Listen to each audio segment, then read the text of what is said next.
Hey! Hey! We're starting! We're starting! Yay! I have Beck here. Yay, Beck! Woo! We're gonna talk and hopefully it's interesting.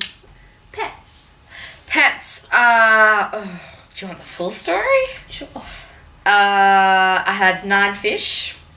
There was Goldie the second, Reddy, Bluey, and Lucky. Lucky because he was pretty lucky to be alive, but after, the 8 fish before him. Probably helped that he wasn't named after the colour, and therefore lucky. Well, we had an He issue. wasn't named after the colour. We had an issue with Goldie because Goldie started turning black. Can't be called Goldie. It's not gold. He died soon after he turned black, but still an issue for the small amount of time. Yeah. We had 9 mice because we got 2 females and they had Babies. because turns out one wasn't a female. Tricksy Funny that. mice. Yeah, I know. Damn mice. What else? We had 2 budgerigars, B1 and B2. Budgerigar 1 and Budgerigar 2. Yes, Right. but I think due to our age, it was more bananas in pajamas one. My sister had 2 rabbits. One was named Snowy. Snowy died in 24 hours because he couldn't drink from the little bottle. We then bought his brother, Snowy the second. We then had a dog called Cream for Carolyn, Rebecca, Emily, Allison, Matthew, which is the name of our family. And he was a little white dog, but he was the runt of the litter and had bowel cancer. So he didn't last too long. He, lasted long enough for us to get attached. So when he got ripped from our hands, we were really sad. And then I had my horse, Chance, who was a quarter horse, cross thoroughbred, cross warm blood, cross general mutt, who was big and fat and cuddly and lovely, and I loved him and he was amazing, and the day I had to sell him was really, really upsetting. But the point of the story was that he was great. Have you had pets? Yeah, I have. Not as many as that, believe it or not. It's a bit embarrassing. Yeah, no, when I was growing up, we had a dog called Herbie, and then when we went away on holidays, he was chained up at a relative's house and he broke off and got away. He was just a border collie, I think. And then I got a little bit older and we were babysitting a border collie that belonged to my aunt and uncle. But yeah, we had to give him back. Like, we were only looking after him while they were renovating their house. And then when I was about 9, I think, I got a dog for my birthday, and she was a border collie cross Kelpie. Like, Oh, really that's cute. That's really cute. Really cute dog named Jessie.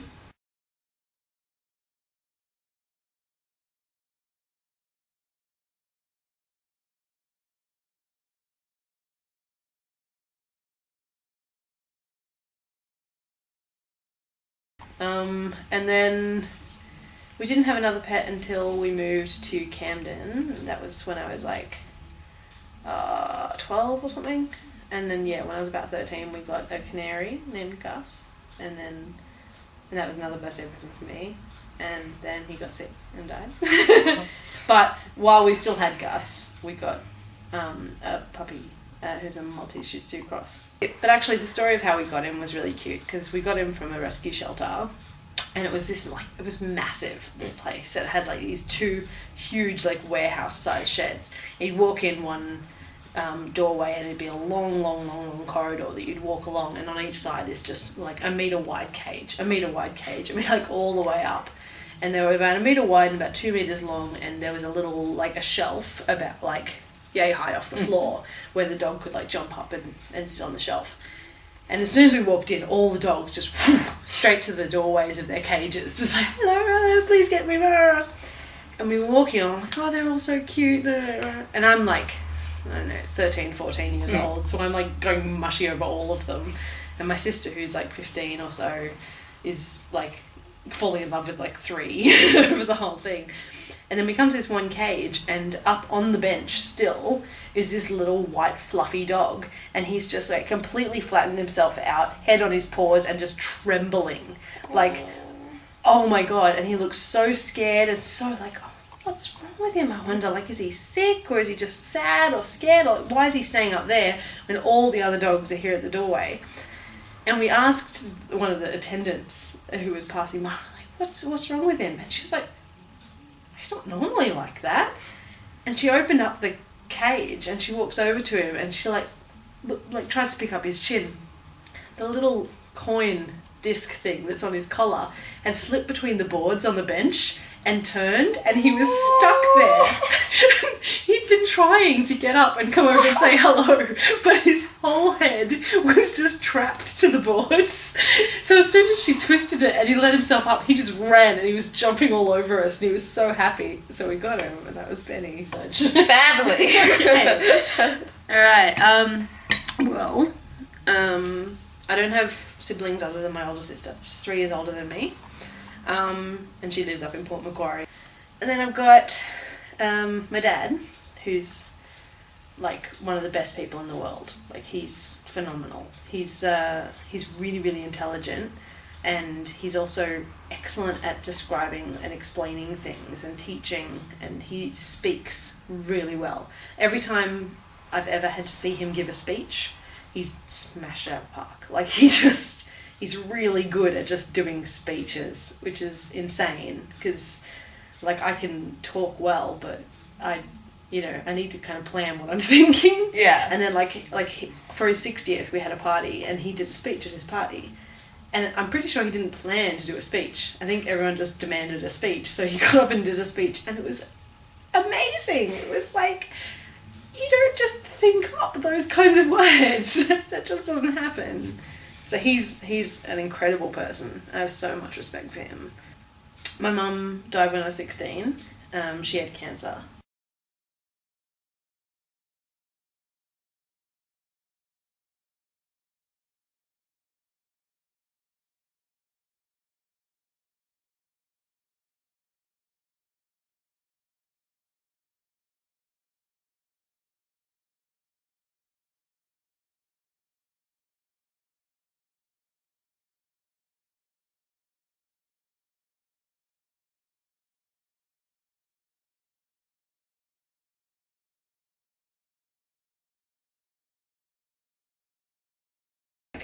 I'm now looking at it much clearer because I'm looking at it through the eyes of an adult who's able to apply my knowledge of cancer, my knowledge of the situation, my knowledge of how I went through it and how my family went through it, and look at it with a more kind of rounded understanding.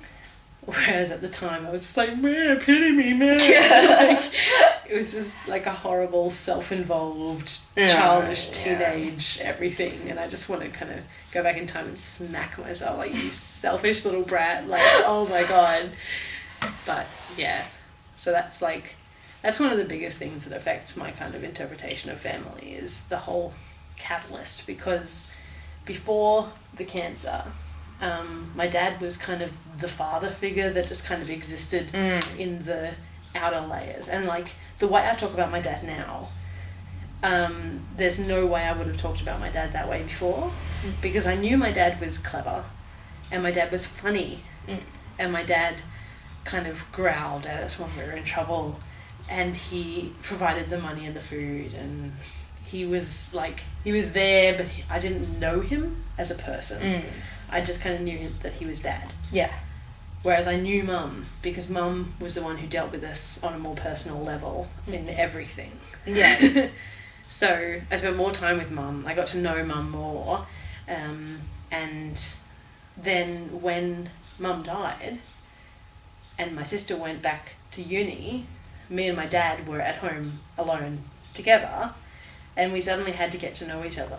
Like, we were stuck in each other's environment, and mum, the rock of the family, who used to be kind of between us, because we all kind of fed off mum. Yeah. Mum was suddenly gone, and me and dad are there in a house together going, well, now we have to work out how to live together as a father and daughter who know each other but don't really know each other, and have lost the person that our lives are kind of built around. So it's like, oh, well, what do we do now? Yeah.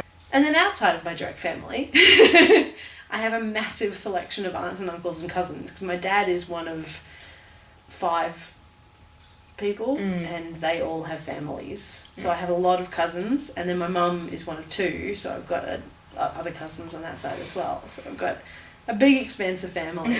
That's a home movie that we have of my sister and me and my cousin, just like when he's little, well before his sister was born, sitting on a picnic blanket, and I was hitting him in the face because I was a little kid, but I think I was old enough, like older than him enough, that I had functions where I could hit somebody over the head and he couldn't hit me back. So he's just like, like a little baby being hit over the face by a baby slightly older than him, who had just like been able to manage the hitting motion and had grown quite attached to it. So it's a hilarious video to watch because it's me and my sister and my cousin. We're just meeting the cousin, and I'm hitting him repeatedly over her face, and gradually throughout the video, like, it's my aunt holding my cousin, my mum holding me, and my sister. And my sister leaves the blanket, and my aunt and my cousin leave the blanket, and then eventually mum leaves me, and it's just me sitting on the blanket by myself because I was being violent. My mum is amazing. I don't know how she does it. She is the rock of the family.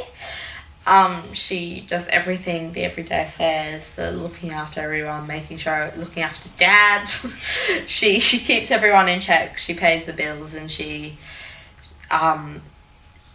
keeps the household functioning. Yeah. That said, we're a very dysfunctional family. I wouldn't have it any other way though. Yeah. But the function we do have comes from her. Yeah. Money. Money. It's one of those terms that follows you all your life. Yes. Well, when I was actually growing up, our family was quite poor. Well, not like seriously poor, just like very lower middle class poor. Like I think I said earlier, like we basically ate sausages and mashed potato and peas every night because it was cheap. Yeah. But that said, like, it wasn't like, well, we did struggle. I wasn't that aware, but we had friends that were struggling more. So at the time, you're like, well, could be starving kids in Africa. Like, as much as we're probably not in a great place, could be way worse. Very worse. And like, at least as a kid, I was never aware of it because my parents were very good at hiding it, and they still spoiled us, and we still thought we were the, we just thought mashed potatoes and sausages and peas were very popular dinners. That's dinner. That's what everyone has for dinner. How about you? I kind of come from a different direction. We were ridiculously well off when we were kids, and we didn't know it. That's funny. I look at my childhood and I look at it and I go, wow, we were really a different level of society than the rest of the people around us, but we were completely oblivious to it. So it's like, that's the best kind of when I was doing my Dear Bed, one of the assessments that we had to do was kind of a thing based on My Place, where we had to kind of make our own version of My Place. So we had to do like a bird's eye view map of our town that we grew up in and all the special places that we had and stuff like that, and then a map and a bird's eye view of our home and like how that was mapped out, and kind of a thing to kind of explore our childhood and our childhood place and that kind of thing. And it was only during that I actually looked critically at the property that I grew up on, and I went, holy shit, we were so much richer than everybody in our community. So we grew up in Coonabarabran, which is a little kind of country town. We grew up like on a property 10 k's out of town. So we had 23 acres on our property. That's about 20 acres of that was bushland. So we had a whole heap of bushland that was our property, but it was like it was wild. It was bush, But we could go exploring in it, and that was ours. We also had a big paddock out the front. We had a brick house that Dad and Mum had built, like it was a kit home. We had 2 big sheds that were Dad's. We had a pool. We had a tennis court. We had an entertaining area. We had a landscaped garden it was like this, like, it was a child's playing dream. And then there was this big fruit orchard down the side as well. So it was like, we could swim in the pool and then get out, and on the fence between the pool and the tennis court there was a grapevine, and we could pluck grapes and throw them into the pool and go diving for grapes, and then get out and go to the barbecue area and like chill out there. And then there was a grass and a sand pit and play set and cubby house and like all these things. And it's like I'm drawing this bird's eye view map of my home, and I'm going like, this is the house of a kid who has everything they could want. Like, we had a room in the house that was just a toy room. It just had toys. We didn't have just toys in our room and we played with the ones in our room. We had a room that was just toys. And it's like, that's just, I just can't even